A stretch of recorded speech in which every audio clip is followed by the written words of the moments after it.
कि झारखंड में जहां भी जमीनें ली गई हैं, चाहे वो हिंडाल्को में लिया गया हो, चाहे वो कोल खनन की परियोजना में कहीं लिया गया हो, चाहे गोड्डा ने अडानी, चाहे अडानी ने गोड्डा में लिया हो, चाहे बड़कागांव में एनटीपीसी ने लिया हो, चाहे कोडरमा में वहां पर वांजेडी में केटीपीएस ने लिया हो, डीवीसी ने लिया हो, झारखंड में जहां जहां जमीनें ली गई हैं वहां पर स्थानीय लोगों को नौकरी भी नहीं मिली है। इसको लेकर के भी यह आवाज बुलंद होगी, क्योंकि सरकार ने कहा है कि हमने विधेयक बनाए हैं 75% नौकरी स्थानीय लोगों को देंगे, लेकिन नहीं मिल पा रहा है मेरे साथियों। और आप लोगों को ये कहना चाहते हैं कि जिस माटी ने इतने क्रांतिकारी पैदा कर दिए, जिस माटी में इतने क्रांतिवीर पैदा हुए, उस माटी को लड़ाई और संघर्ष से पीछे नहीं हटना चाहिए, डरना नहीं चाहिए। इसलिए तमाम नौजवानों को ये कहना चाहता हूँ कि इस धरती में चाहे तिलका मांझी हो, चाहे वीर बुद्धू भगत हो, चाहे सिद्धू कान्हू हो, चाहे बिरसा मुंडा हो, चाहे निर्मल महतो हो, चाहे रघुनाथ महतो हो, इन लोगों से प्रेरणा लीजिए और इनके नक्शे कदम पर चलते हुए झारखंड को बचाने का संकल्प लीजिए। मेरे साथियों मैं ये भी कहना चाहता हूँ कि झारखंड को बचाने की लड़ाई के लिए अब कोई दूसरी और तीसरी लड़ाई नहीं होगी। ये लोग हम लोग मान करके चल रहे हैं कि ये अंतिम लड़ाई है। जब तक शहादत देने की बारी थी तो हम लोगों ने शहादत दिया है। सामने जहां पर पीछे प्रतिमा लगी हुई है, ऐसे लोगों ने इस माटी के लिए शहादत दिया है। मैं ये कहना चाहता हूं कि अब हक लेने की बारी है। बार बार शहादत नहीं देते रहेंगे। अब इस माटी को हक चाहिए, अब इस माटी को नौकरी चाहिए, इस माटी को अधिकार चाहिए। मेरे साथियों मैं ये कहना चाहता हूं कि चाहे झारखंड के कोल्हान की बात हो, चाहे संथाल की बात हो, चाहे उत्तरी छोटा नागपुर प्रमंडल की बात हो, चाहे दक्षिणी छोटा नागपुर प्रमंडल की बात हो, चाहे पलामू प्रमंडल की बात हो, ये आवाज झारखंड के सभी कोने कोने तक गई है और झारखंड के तमाम गांवों तक ये आवाज पहुंच गई है। और अब ये लोग कहने लगे हैं कि झारखंड में अब परिवर्तन की एक नई बेला आई है और ये परिवर्तन अब हो करके रहेगा। इसलिए नौजवान साथियों से ये कहना चाहता हूँ कि संघर्ष से पीछे रास्ता मत हटाइएगा। बहुत कुछ त्याग करके हम लोगों ने इस आंदोलन को खड़ा किया है।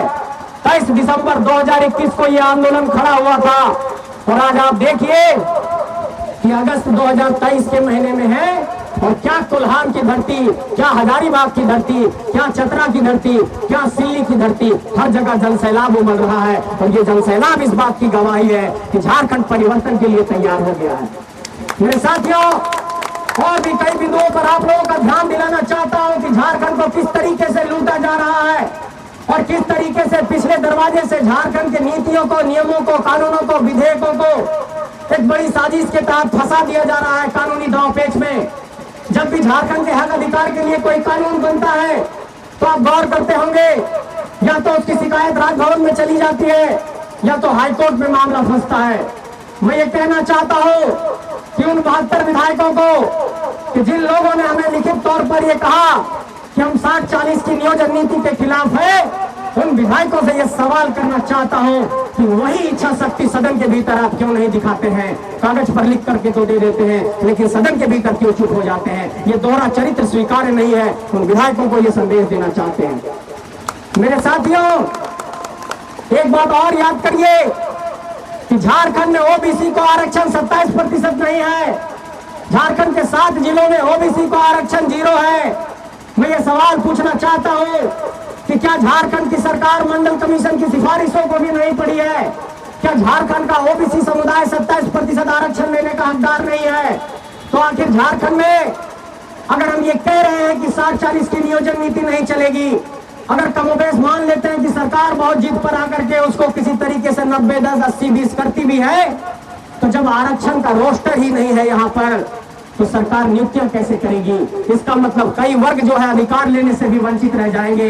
इसलिए इन आरक्षण के मसले पर भी लड़ना होगा कि जब नियुक्ति हो तो एसटी समाज को, एससी समाज को, ओबीसी समाज को, अकलियत समाज को बराबर हक मिले, तभी समाज में संतुलन बरकरार रहेगा। मेरे साथियों मैं ये कहना चाहता हूं कि 1932 के आधार पर जो विधेयक बना और 9वीं अनुसूची में जिसे शामिल करने की बात कही गई थी, उस विधेयक को राज्यपाल महोदय ने वापस कर दिया था।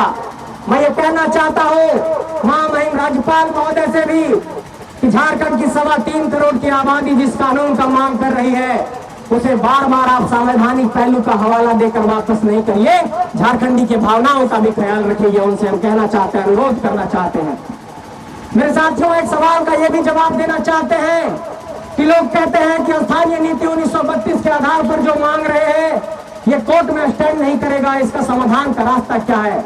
साथियों, हम लोगों ने सभी भाषणों में, सभी मंचों में इस बात का वकालत किया है और ये कहा है कि 1932 के जो पूर्व के सर्वे रहे, चाहे वो 1908 का सर्वे रहा हो, चाहे 1932 का सर्वे हो, और चाहे उसके पश्चात के 1954 का सर्वे हो, चाहे 1964 का सर्वे हो, चाहे जिला आधारित अंतिम सर्वे हो, हम लोगों ने कहा है कि 1932 का सर्वे एक रिविजनल सर्वे है, उससे कई एरिया कवर होता है, लेकिन जो एरिया 1964 में कवर होगा वहां अगर 1964 को भी मानेंगे, जहां पर जिला आधारित अंतिम सर्वे होगा वहां पर वो भी मानेंगे। यह इसका रास्ता है मेरे साथियों।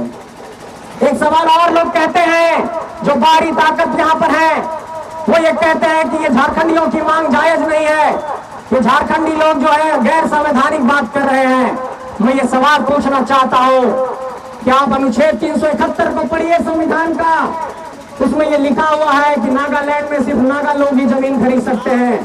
371D में ये लिखा हुआ है कि आंध्र प्रदेश की नौकरी में आंध्र प्रदेश के लोगों को प्राथमिकता मिलेगी। तो मैं ये सवाल करना चाहता हूँ कि अगर 370 की धारा हट सकती है तो 371 में झारखंड को शामिल भी किया जा सकता है। इस पर सरकार पहल करे। और जिस तरीके से मानसून सत्र देश की सबसे बड़े पंचायत में चल रहा है, उन 14 लोकसभा सांसदों को यह संदेश भेजना चाहते हैं कि झारखंड के भीतर जो इतना बड़ा आंदोलन चल रहा है, इतनी बड़ी जो आवाज गूंज रही है, इस आवाज को देश के सबसे बड़े पंचायत, लोकसभा और राज्यसभा के भीतर भी रखिए कि झारखंड की एक बहुत बड़ी आबादी वहां पर स्थानीय नीति और नियोजन नीति की मांग कर रही है। और मैं ये कहना चाहता हूँ और सिल्ली की धरती से ये कहना चाहता हूँ कि 9 और 10 अगस्त को आदिवासी दिवस भी मनाया जाना है और इस झारखंड को आदिवासियों और मूलवासियों ने मिलकर के संवारा है और सींचा है। और जिस तरीके से मणिपुर में आदिवासियों के साथ अन्याय हुआ, जिस तरीके से 77 दिनों के बाद इस देश के वजीर आजम, इस देश के माननीय प्रधानमंत्री की आवाज खुली और उन्होंने कहा कि मेरा हृदय बहुत द्रवित है, मेरा हृदय जो है सो पीड़ा से भर गया है। उन लोगों से भी ये सवाल पूछना चाहता हूँ कि 77 दिनों तक जब आदिवासियों पर लाठियां चल रही थी, गोलियां चल रही थी, मारकाट हो रहा था, तो आप लोग कहाँ थे? सदन के भीतर इस पर चर्चा क्यों नहीं होती है? सांसदों को निलंबित क्यों कर दिया जाता है? इसलिए झारखंड के 14 लोकसभा के सांसदों, 6 राज्यसभा के सांसदों, आप लोगों को ये संदेश भेजना चाहते हैं कि झारखंड की ये जो जनभावना है, स्थानीय और नियोजन नीति की जो मांग है, उसको सदन के पटल पर रखिए और झारखंड की आवाज को देश के सबसे बड़े पंचायत, लोकसभा और राज्यसभा के भीतर भी रखिए। तभी झारखंडी ये मानेंगे कि आप झारखंड से जो चुन कर गए हैं, झारखंड के बारे में सोचते हैं। मेरे साथियों, हम लोगों का कई लोगों ने इस बात पर मजाक उड़ाया कि अरे 20-30 साल का नौजवान लोग कहता है कि हम लोग 14 को सांसद बनाएंगे। हम ये सवाल उन लोगों से पूछना चाहते हैं कि निर्मल दा भी सांसद का चुनाव लड़े थे, विधायक का चुनाव लड़े थे, लेकिन आज हम लोग उनकी पूजा कर रहे हैं।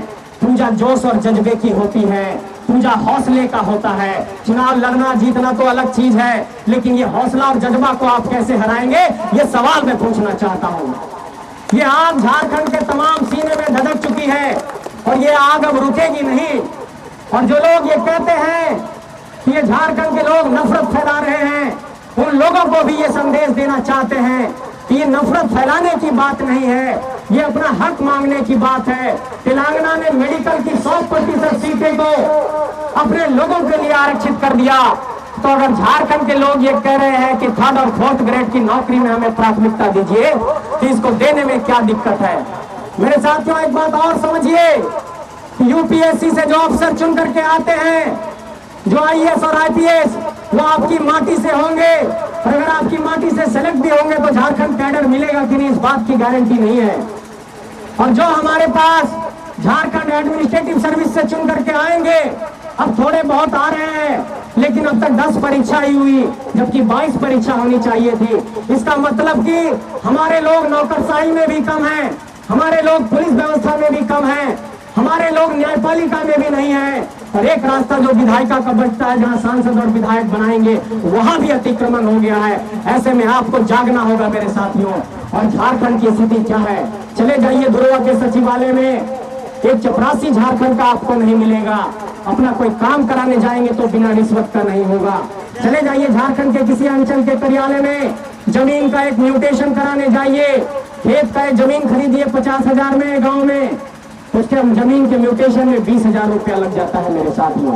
ये झारखंड के भीतर जो स्थितियां और परिस्थितियां बनती है, जिस तरीके से नौकरशाही यहाँ पर हावी हुई है, जिस तरीके से यहाँ का शासन तंत्र विफल हुआ है, देश के किसी भी राज्य में इतनी अराजक स्थिति नहीं है मेरे साथियों। दिन दहाड़े गोली चली जाती है, अशफाक की पुलिस कस्टडी में मौत हो जाती है बड़ी में, सुभाष मुंडा पर गोली चल जाती है, कल रामगढ़ में माही रेस्टोरेंट के मालिक के ऊपर गोली चल गई। ये झारखंड में जो अपराध की स्थितियां हैं, आखिर ये कब तक चलती रहेगी? इसलिए ये सवाल उठाना चाहते हैं और राजनीतिक सत्ता से, पुलिस व्यवस्था से, नौकरशाही को ये आगाह करना चाहते हैं कि झारखंड में इस तरीके से लूटने से काम नहीं चलेगा। और जिस तरीके से यहाँ पर सबूत भी मिला, चाहे वो छवि रंजन हो, चाहे पूजा सिंघल हो, चाहे वीरेंद्र राम जैसे इंजीनियर हो, ये लोग जब ईडी की गिरफ्त में आए और जब यहाँ पर इन लोगों के समक्ष पैसा और नोट और आय से अधिक संपत्ति पकड़ाई, तो ये पता चला कि इन लोगों ने झारखंडियों के पैसे को लूट लूट कर अपने अलमारी में जमा किया है। ऐसे लोगों को भी संदेश देना होगा और ऐसे लोगों को भी सबक सिखाना होगा। मेरे साथियों, मैं आप सबों से ये कहना चाहता हूँ कि ये बाइक रैली, ये छोटी सभा, बड़ी सभाएं, ये सब तो चलती रहेगी, लेकिन इस झारखंड को एक बड़े राजनीतिक चेतना की जरूरत है, एक बड़े राजनीतिक सोच की जरूरत है, एक बहुत बड़े पॉलिटिकल रिफॉर्म की जरूरत है। और इस झारखंड में जब तक ये राजनीतिक चेतना नहीं जागेगी, तब तक ये झारखंड में पॉलिटिकल रिफॉर्म नहीं हो पाएगा।